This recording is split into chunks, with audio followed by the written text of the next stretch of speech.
So hello everyone, welcome back to my channel BSc road paper. आज अपन जो chapter है एक्सक्रीटरी सिस्टम उसका पार्ट 2 करने जा रहे हैं।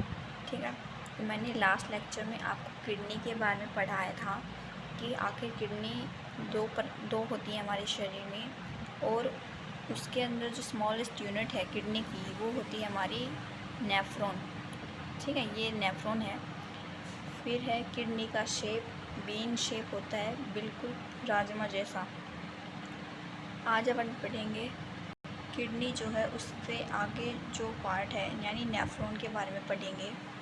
तो यूरिन के बारे में भी मैंने आपको बताया था कि यूरिन का जो पीएच है वो कितना होता है। तो वो यूरिन का जो पीएच है वो होता है 6.5 इतना होता है, और एसिडिक होता है। साथ में जो यूरिन है उसके अंदर कुछ मात्रा में क्या पाया जाता है, यूरिया पाया जाता है। ठीक है, तो अब जो अपन पढ़ेंगे कि जो यूरिन है उसका जो पीला रंग होता है वो आखिर क्यों होता है। तो यूरिन का पीला कलर यूरोक्रोम की वजह से होता है। ठीक है, तो जो यूरोक्रोम है, अब बात आती है कि यूरोक्रोम कैसे बनता है। तो यूरोक्रोम जो है जब हमारी आरबीसी ख़त्म हो जाती है, डिस्ट्रॉय हो जाती है, तब हमारा यूरोक्रोम बनता है। और वही यूरोक्रोम आगे जाकर क्या करता है, यूरिन को येलो कलर प्रोवाइड करवाता है। मैंने लास्ट लेक्चर में बताया था कि जो यूरिन है वो 4 से 5 घंटे स्टोर होता है हमारे यूरिनरी ब्लैडर के अंदर। ठीक है, और जब यूरिनरी ब्लैडर के अंदर स्टोर होता है तो जब प्रेशर एक्सर्ट होता है, प्रेशर होता है, तब उसके बाद जो यही यूरिन क्या है रिलीज़ कर दिया जाता है। ठीक है, अपनी बॉडी से। फिर है हमारा नेफ्रॉन जो कि किडनी की सबसे स्मॉलेस्ट यूनिट है। तो देखिए जो नेफ्रॉन है वो क्या करता है, उसके अंदर जो है रीएब्जॉर्प्शन का काम होता है।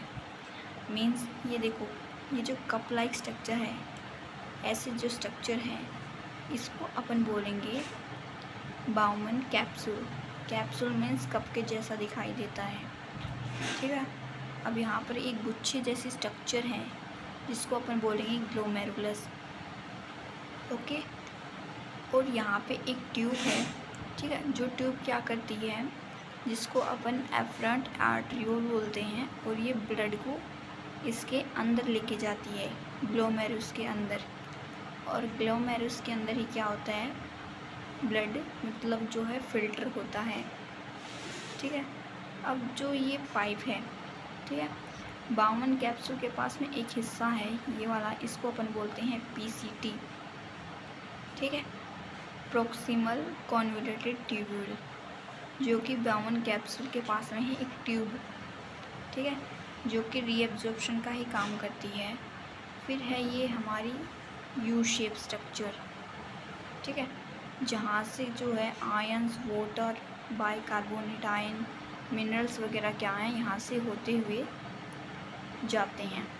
ठीक है, तो एक ये यू शेप है जिसको अपन बोलते हैं लूप ऑफ हैंडले। इसकी यू स्ट्रक्चर होती है, यू के जैसा दिखाई देगा। और ये जो ट्यूब है लूप ऑफ हैंडले से ऊपर में, ठीक है, ये वाली, इसको अपन बोलेंगे डीसीटी, डिस्टल कॉन्वोल्यूटेड ट्यूब्यूल। ये भी बाइकार्बोनेटेड आयंस को रीएब्जॉर्ब करने का काम करता है। बाकी जो मटेरियल है, ठीक है, जो अपने किसी काम का नहीं है, वो इस कलेक्टिंग डक्ट से होता हुआ क्या है, बाहर कर दिया जाता है। ठीक है, अब ये तो था वेस्ट मटेरियल, हमने बाहर कर दिया, लेकिन जो ब्लड हमने फ़िल्टर किया था वो कहाँ से होते हुए अदर बॉडी पार्ट्स के पास जाएगा। तो एक ट्यूब होती है यहाँ पे, एफरेंट आर्टरियोल जिसको बोलते हैं। तो यहाँ से होते हुए क्या है, ये जो ब्लड है बाहर चला जाएगा। ठीक है, एफरेंट आर्टरियोल से होता हुआ बाहर चला जाएगा। ये पतली होती है, और जो ये तो एफरेंट आर्टरियोल वो पतली होती है, लेकिन जो एफरेंट आर्टरियोल है वो क्या होती है, चौड़ी होती है, वाइडर होती है। ठीक है, तो ये हमने पढ़ लिया नेफ्रॉन की जो स्ट्रक्चर है उसके बारे में। फिर फुल फॉर्म है, जैसे पीसीटी की क्या फुल फॉर्म है, प्रॉक्सिमल कॉन्वोल्यूटेड ट्यूब्यूल। डीसीटी की फुल फॉर्म क्या है, डिस्टल कॉन्वोल्यूटेड ट्यूब्यूल। ठीक है। फिर है एफरेंट आर्टरियोल, जो कि क्या करता है, ब्लड ट्रांसपोर्ट करता है ग्लोमेरुलस को। मीन्स एफरेंट आर्टरियोल से जो ब्लड है वो किसके पास जाता है, ग्लोमेरुलस के पास। ठीक है।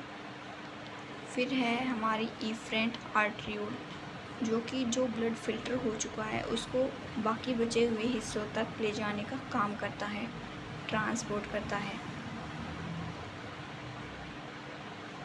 इफरेंट आर्टरियोल हमारा ये रहा, जो कि जो फिल्टर ब्लड हुआ है ग्लोमेरुलस के अंदर, छलनी जैसा काम करता है ग्लोमेरुलस। तो जो फिल्टर हो चुका है उसको लिया जाएगा, और जो अनफिल्टर है वो बाउमन कैप्सूल से होता हुआ क्या है, यहाँ पर भी लूप ऑफ हैनले से होते हुए, डीसीटी से होते हुए कॉन्वोल्यूटेड डक्ट से बाहर चला जाता है, जो किसी काम का नहीं है अपना। ठीक है। तो ये है हमारी नेफ्रॉन की स्ट्रक्चर। दोबारा से मैं आपको बता रही हूँ। तो देखो, यहाँ से इस वाली जगह से क्या है, ब्लड जाता है ग्लोमेरुलस के पास। ग्लोमेरुलस एक छलनी जैसी स्ट्रक्चर होती है जो ब्लड को चाय पत्ती की तरह क्या करती है, छानने का काम करती है। और जो ब्लड छन चुका है उसको इफरेंट आर्टरियोल से दूसरे हिस्सों तक भेज देती है। ठीक है।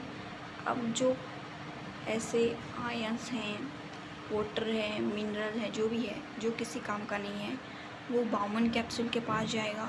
फिर बाउमन कैप्सूल से होता हुआ पीसीटी के पास जाता है। पीसीटी से होता हुआ किसके पास जाता है, लूप ऑफ हैनले के पास। यहाँ पर भी रीएब्जॉर्प्शन का काम होता है, पीसीटी में भी रीएब्जॉर्प्शन का काम होता है। फिर डीसीटी से होता हुआ यहाँ पर भी रीएब्जॉर्प्शन होगा। फिर जो किसी काम का नहीं है वो कलेक्टिंग डक्ट से होता हुआ बॉडी से बाहर कर दिया जाता है।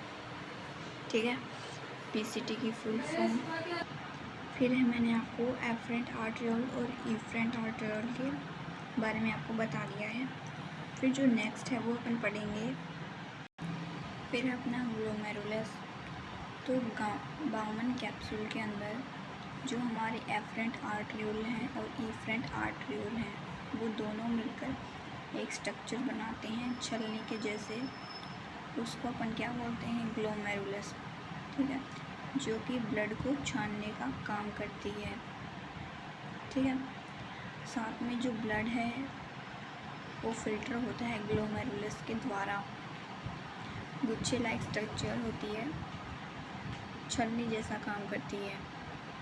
फिर है जो फिल्टर हुआ है हमारा ब्लड मटेरियल, आपके वो स्टोर कहाँ होता है, इकट्ठा कहाँ होता है, तो वो बाउमन कैप्सूल के अंदर होता है। Cap means cup like structure, एक ऐसी स्ट्रक्चर होती है। ठीक है। जैसे मैंने हैंड किया हुआ ना, बिल्कुल ऐसे ही एक स्ट्रक्चर होती है। तो कप लाइक स्ट्रक्चर होती है, तभी इसको बाउमन कैप्सूल बोलते हैं। फिर हमारा पीसीटी एक ट्यूब होती है जिसका पूरा नाम है प्रॉक्सिमल कॉन्वोल्यूटेड ट्यूब्यूल। ट्यूब होती है और ये बाउमन कैप्सूल के पास में प्रेजेंट होती है, मतलब बाउमन कैप्सूल के पास में दिखाई देगी। और ये वाटर को, मिनरल को और बाइकार्बोनेट आयन को रीएब्जॉर्ब करने का काम करती है। लगभग 70 से 80% यहाँ पर क्या हो जाता है, एब्जॉर्ब। ठीक है। फिर आता है हमारा लूप ऑफ हैनले। यू के जैसा दिखाई देगा एक स्ट्रक्चर नेफ्रॉन के अंदर, उसको अपन बोलेंगे लूप ऑफ हैनले। यहाँ पर 10 से 5%, लगभग 5 से 10% सॉल्ट और वाटर क्या हो जाते हैं, एब्जॉर्ब हो जाते हैं। फिर है हमारा डीसीटी, लास्ट पार्ट है नेफ्रॉन का, डिस्टल कॉन्वोल्यूटेड ट्यूब्यूल। ठीक है। इससे एक पार्ट और है वैसे कलेक्टिंग डक्ट, लेकिन कलेक्टिंग डक्ट इतना मेन नहीं है। ठीक है। इसी वजह से लास्ट जो पार्ट है नेफ्रॉन का वो अपन डीसीटी को ही मानते हैं। तो जो DCT है उसके अंदर लगभग 20% पानी, नमक और बाइकार्बोनेट आयन क्या हो जाते हैं, एब्जॉर्ब हो जाते हैं। अब बात आती है किडनी की। तो ये कुछ चीज़ें हैं जो आपको पता होनी चाहिए। किडनी जो है वो ब्लड को फिल्टर करने का काम करती है। साथ में जो किडनी है वो हमारे ब्लड को फिल्टर करेगी। तो इस प्रोसेस को अपन क्या बोलते हैं, डायलिसिस बोलते हैं। ठीक है, तो इस प्रोसेस को अपन डायलिसिस बोलते हैं। तो ये है हमारा चैप्टर। आई होप आप सभी को समझ में आया होगा। Thank you. तो इस चैप्टर से आपके बहुत सारे क्वेश्चन बन जाएंगे तो उसको रिवाइज़ कर लीजिएगा। ठीक है।